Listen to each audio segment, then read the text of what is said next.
Thank you, Mr. President. This is my first time speaking here at the General Assembly after the October 7 massacre. 11 months ago, a terrorist army invaded southern Israel. In a single barbaric assault on a Jewish holiday, they murdered over 1,000 of our citizens and carried out the most heinous atrocities in modern history. Hundreds of vibrant young Israelis were murdered while celebrating life at a music festival. Hundreds of innocent people peacefully sleeping in their homes with their families were slaughtered. Some burned alive while holding their loved ones, and hundreds more were taken hostage, dragged into a captivity more brutal than anything anyone could ever imagine. Even now, as we speak, over 100,000 Israelis remain displaced within their own country, unable to return home due to the relentless rocket attacks from Hamas in the south and Hezbollah in the north. Perhaps you have forgotten, but we did not start this war. Nor did we choose it. We are fighting a war forced upon us. We are fighting for our homes, our families, our future. We fight because we have no other choice.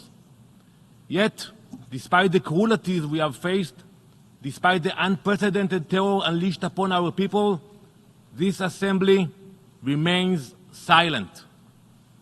I was certain that the first resolution that would be brought before you all would be the unanimous, unequivocal condemnation of terror. The rape, the torture, the kidnappings that took place on that darkest of days. Yet, there has been no condemnation, no resolutions. Instead, we gather here to watch the Palestinians' UN circus. A circus where evil is righteous, war is peace, murder is justified, and terror is applauded. How dare you continue this tradition of passing one-sided resolutions against Israel without even pausing to consider what the Israeli people have endured? Since October 7, this assembly has passed 2 resolutions on this matter. Yet, there has not been one word about Hamas and barely a word about the hostages. Those who contribute to this circus are not simply bystanders. You are participants, enablers, collaborators. Every vote you cast in support of this circus fuels the violence and emboldens those who reject peace.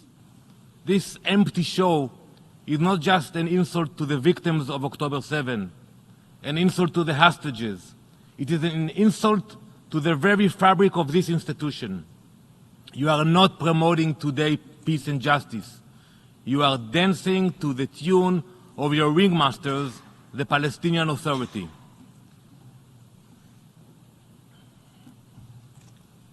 Look at this picture. Look at it closely. Study it. That blood on the floor belongs to 6 beautiful human beings. Eden, Hirsch, Alex, Carmel, Ori, and Almog. That is their blood.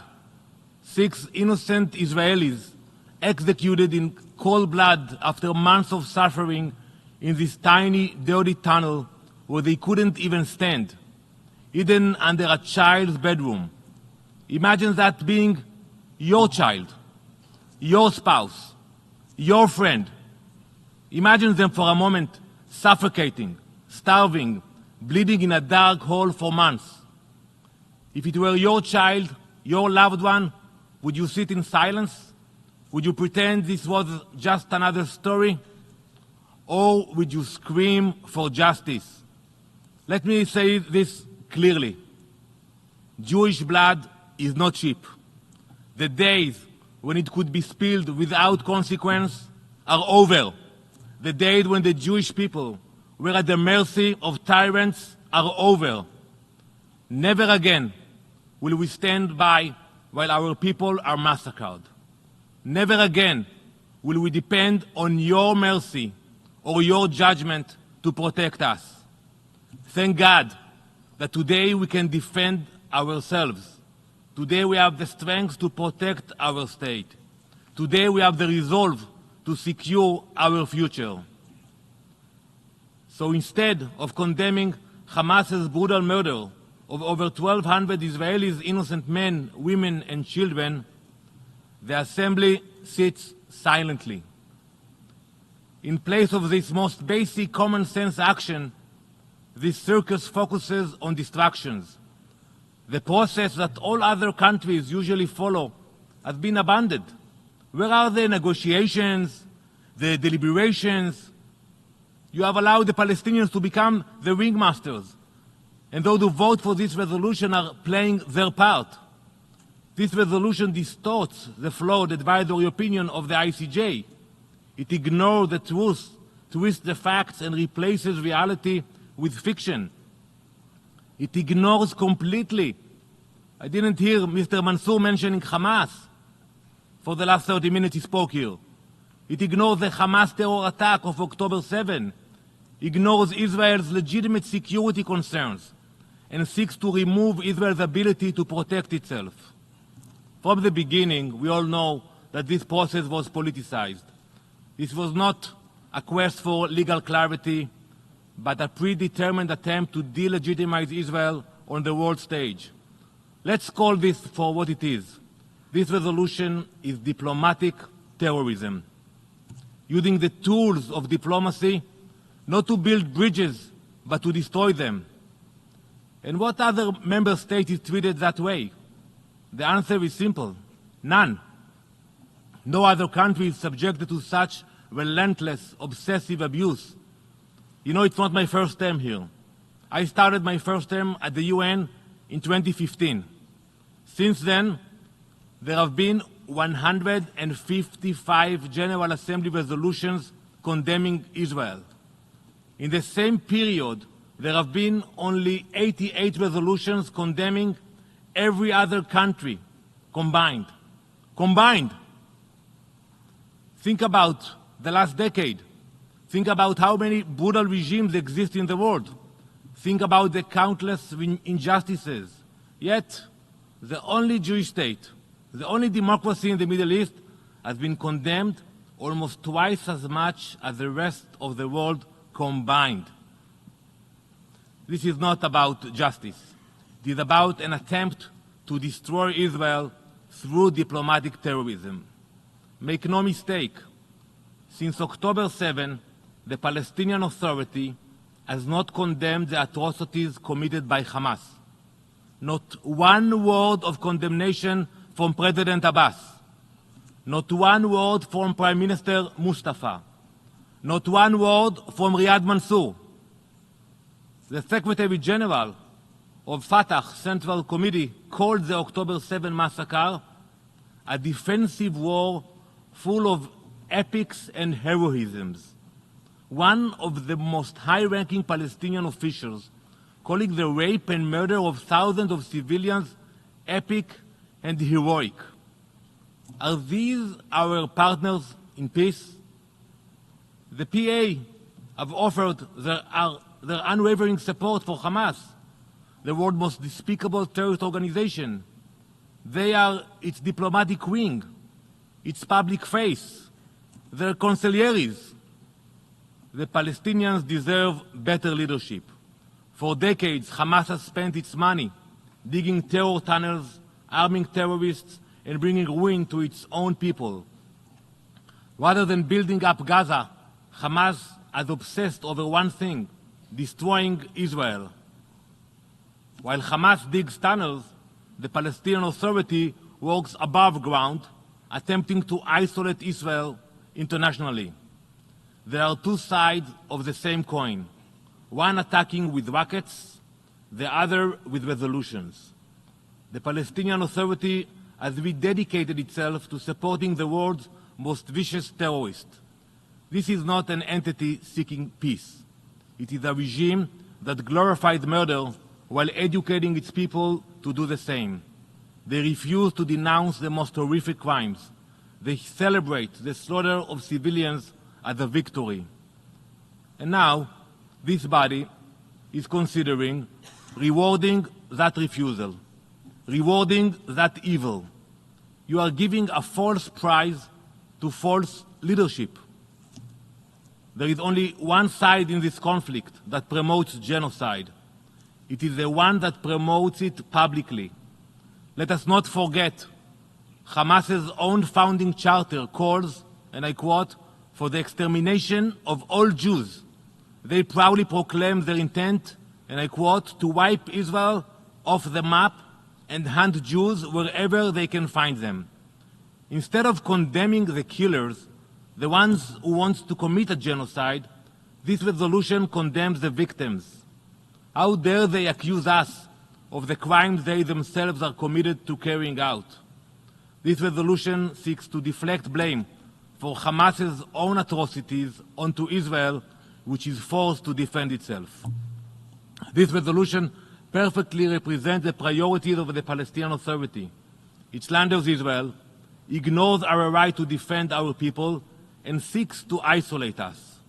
The PA has teamed up with the radicals in the region, posing a grave threat not just to Israel, but to the entire Middle East. But instead of addressing these major threats, some of you support this resolution which demands that Israel tie its ends. History has shown time and time again that true progress only comes through direct dialogue. Israel has demonstrated this for decades. Wonderful, important peace treaties have been signed with Egypt, Jordan, with the United Arab Emirates, with Bahrain, Morocco. Inshallah, there will be many more in the near future. Trying to isolate and destroy Israel brings nothing but regression. This resolution doesn't move the region forward. It drags the region backward, delaying the hope for peace and advancement. I was here on this podium 6 years ago. I stood in this hall and proposed a resolution to condemn Hamas. But instead of taking action, the Assembly chose to look the other way, allowing Hamas to continue its reign of terror. And now we are all, Israelis and Palestinians alike, suffering the consequences of your inaction. Back then you chose to support the circus over morality, and here we are again, the same circus, the same performances. But we all know what's really happening here. This is not about peace. This is not about international law. This is about posturing. In the circus of the UN, you can ignore the atrocities that took place on October 7. You can pass resolutions detached from reality. You can pretend you live on a different planet. But in the real world, outside these halls, we are doing the hard work. We are fighting terror. We are working to bring the hostages home. In the real world, there is justice and morality. In the real world, Israel will shape its own future, striving for both victory and peace. Israel will defend itself. We will not apologize for protecting our citizens. We will not stop until Hamas is dismantled, until every one of our hostages is returned, and until the terror that threatens our people is eliminated. Today, this assembly faces a choice. You can choose to stand on the side of justice, on the side of peace, on the side of those who seek real solutions to the region's challenges, or you can indulge this circus, this charade, this political theater. Israel is ready to work with the international community. We are ready to work with those committed to real peace, real security, real progress. Israel will not work with those who refuse to renounce violence and acknowledge Israel's right to exist. Whoever supports this resolution today should be ashamed of themselves. On the day when your civilians, your families, your loved ones are murdered, raped, and kidnapped, do not come to this assembly seeking justice. All you will find is silence.